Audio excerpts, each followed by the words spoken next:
Hello, আসসালামু আলাইকুম। আশা করি সকলে ভালো আছেন। তো ভিডিও প্রথম অংশে দেখে বুঝে নিয়েছেন যে আজকে আমি কি বিষয় নিয়ে আলোচনা করব। হ্যাঁ বন্ধুরা যাদের ইনস্টাগ্রাম অ্যাকাউন্টে অ্যাডভান্স প্রোটেকশন এই নামে একটা চিহ্ন শো করতেছে বা লেখা শো করতেছে, তার এই সমস্যার সমাধানটা কীভাবে করবেন সেই বিষয়টা আজকে ভিডিওতে আলোচনা করব, ঠিক আছে? তো এই সমস্যাটা কেন হয়, কিভাবে রিমুভ করবেন বা কিভাবে ফিক্সড করবেন, টোটাল বিষয়টা এখানে আমি আপনাদের সিম্পলভাবে বোঝাই দিব, যাতে করে আপনারা এই সমস্যার সমাধান করে আবার ইনস্টাগ্রাম অ্যাকাউন্টটা নতুন করে ইউজ করতে পারেন। তো ভিডিও প্রথম থেকে লাস্ট মনোযোগ সহকারে দেখবেন এবং কী কী বিষয় শেয়ার করতেছি সেগুলো অবশ্যই খেয়াল রাখবেন, ঠিক আছে? তো এখন সরাসরি মোবাইল স্ক্রিনে চলে যাচ্ছি।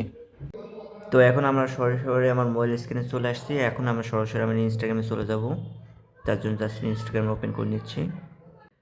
ওপেন করবার দেখেন এই ইন্টারফেস শো করতেছে, বলতেছে your account now has advance protection, মানে টু ফ্যাক্টর অন করতে বলতেছে আর কি।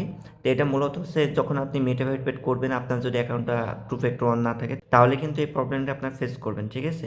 নর্মালি আপনার সকলে টু ফ্যাক্টর অন করে নেবেন, কারণ টু ফ্যাক্টর যদি অন না করেন তাহলে আপনি ফিউচারে অনেক সমস্যার সম্মুখীন হবেন। এই সমস্যার সম্মুখীন হতে পারেন বা অন্য সমস্যার সম্মুখীন হতে পারেন, ঠিক আছে?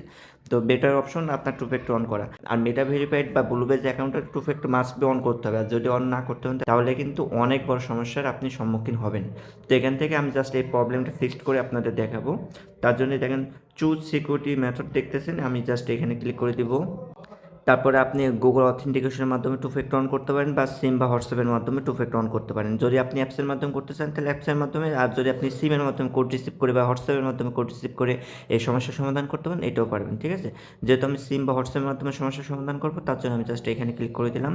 তারপর এখান থেকে নেক্সটে ক্লিক করে দিব। তো আমাদের কোডটা রিসিভ করা হয়ে গেছে হোয়াটসঅ্যাপ থেকে। তারপর এখান থেকে আমি কোডটা পেস্ট করে দিব। তারপর এখান থেকে যে নেক্সট অপশনটি দেখতেছেন এখানে ক্লিক করে দিব। নেক্সটে ক্লিক করার দেখেন আমাদের টু ফ্যাক্টরটা কিন্তু অন হয়ে গেছে। তারপর এখান থেকে আমরা নেক্সট আবার ক্লিক করে নিব। তো নেক্সটে ক্লিক করার সাথে সাথে দেখেন আমরা কিন্তু আমাদের অ্যাকাউন্টে লগ ইন করতে পারছি, দেখছেন? আমাদের অ্যাকাউন্টে কিন্তু আমাদের এখানে লগ ইন হয়ে গেছে, দেখেন। তো ভিডিওটা এইটুকু ছিল। ভিডিওটা যদি ভালো লাগে অবশ্যই লাইক কমেন্ট এবং চ্যানেলটা সাবস্ক্রাইব করে রাখবেন।